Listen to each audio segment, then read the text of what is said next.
নমস্কার, মৌমিতার হেসেলে আপনাদের সবাইকে আবারও স্বাগত। আশা করছি আপনারা সবাই খুব ভালো আছেন, আমিও ভালো আছি। আজকে বানিয়েছি egg fried rice. Egg fried রাইসটা একদমই রেস্টুরেন্টের স্টাইলে বানিয়েছি। একবার প্লিজ দেখুন আমি কিভাবে বানিয়েছি। এখানে আমি নিয়েছি 300 গ্রাম বাসমতি চাল। সেটা আমি 2 ঘন্টা মতো ভিজিয়ে রেখে দিয়েছিলাম। তারপর নিয়েছি বেল পেপার 2 রকম, রেড আর ইয়েলো, আপনারা চাইলে গ্রিনও দিতে পারেন। তার সাথে 3টে ডিম নিয়েছি, 3টে কাঁচা লঙ্কা, পেঁয়াজ আর নিয়েছি অল্প একটু রসুন। এদিকে আমি রাইসটা বানিয়ে নেব, তাই জল দিয়ে এটা গ্যাসের মধ্যে বসিয়ে দিলাম। রাইসটা 90% সেদ্ধ হয়ে যাবে, সেরকমভাবে বানাতে হবে। তার উপর একটু তেল দিয়ে দিলাম আর একটু দিয়ে দিলাম পরিমাণ মতো লবণ। তেলটা দিলে রাইসটা একদমই কেউ কারোর গায়ে লেগে যাবে না। এদিকে একটা ফ্রাইং প্যান বসিয়ে নিয়েছি, এর মধ্যে একটা মশলা রেডি করব। এই মশলার মধ্যে দিয়েছি এলাচ, দারুচিনি, লবঙ্গ, গোলমরিচ আর দিয়েছি অল্প একটু জয়িত্রী আর একটু জায়ফল। এইটাই আমি শুকনো খোলায় ভালো করে ভেজে এটা আমি একটা গুঁড়ো তৈরি করে নেব। এটাই হয়ে যাবে গুঁড়ো মশলা। দেখুন একটু কালার চেঞ্জ হয়ে গেছে, এটা এবার আমি ঢেলে নেব। হামানদিস্তার মধ্যে আমি এটা গুঁড়ো করে নেব, আপনারা চাইলে মিক্সিতেও গুঁড়ো করে নিতে পারেন। এদিকে একটা বাটি নিয়েছি, এর মধ্যে আমি ডিমগুলো সব ফাটিয়ে নেব।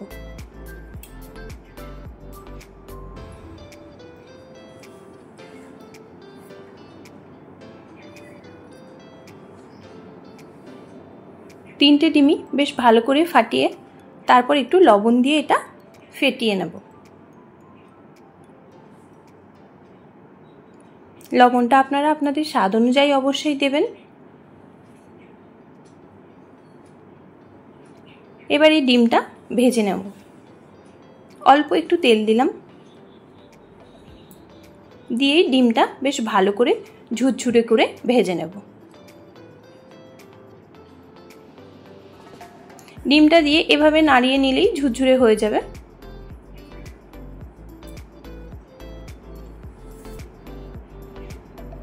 বারবার এরম করে দিলেই দেখবেন ডিমটা খুব ভালোই ঝুরঝুরে হয়ে গেছে। দেখুন হয়ে গেছে, কালার চেঞ্জ হয়ে গেছে, ডিম ভাজাটা আমার রেডি হয়ে গেছে একদমই। এটা আমি এবার সরিয়ে রাখবো। এবার গ্যাসের মধ্যে আবারও একটা কড়াই বসিয়ে নিলাম, তার মধ্যেই দিয়ে দেবো বেশ কিছুটা পরিমাণ তেল। এর মধ্যেই রাইসটা ফ্রাই হবে।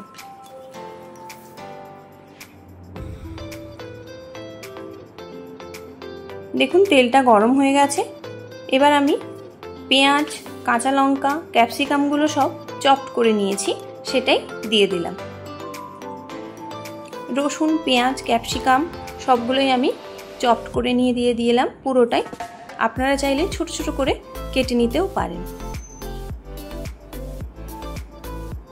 দিয়ে এটা একটুখানি ভেজে নিতে হবে।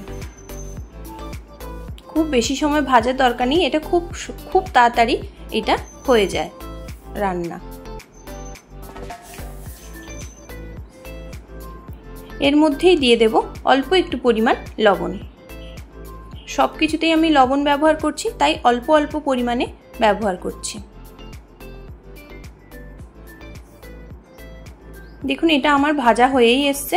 এর মধ্যেই দিয়ে দেবো আমি 1 চামচ পরিমাণ সয়া সস।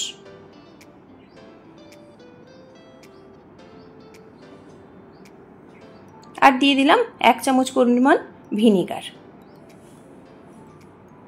দিয়ে আবারও ভালো করে এটা মিশিয়ে নেব।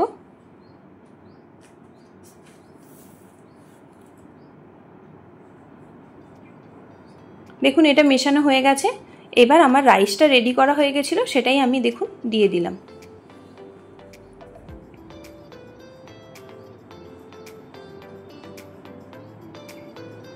দিয়ে ভালো করে এটা মিশিয়ে নিতে হবে।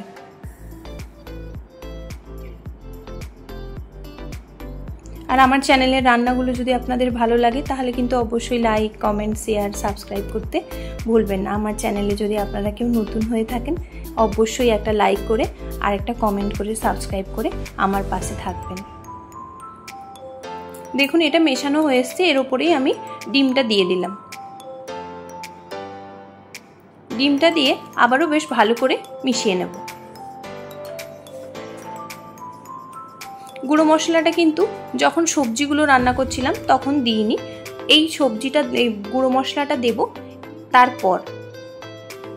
দেখুন মেশানো ভালো করে হয়ে গেছে, এই সময় দেব এই গুঁড়ো মশলাটা যে বানিয়ে রেখেছি সেটাই। এটা দিয়ে মিশিয়ে নিলেই একদমই রেডি হয়ে যাবে একদম restaurant style egg rice. Egg fried রাইসটা একদমই রেডি হয়ে যাবে। এটা দেখতেও যেমনি হয়েছিল খেতেও হয়েছিল অসাধারণ।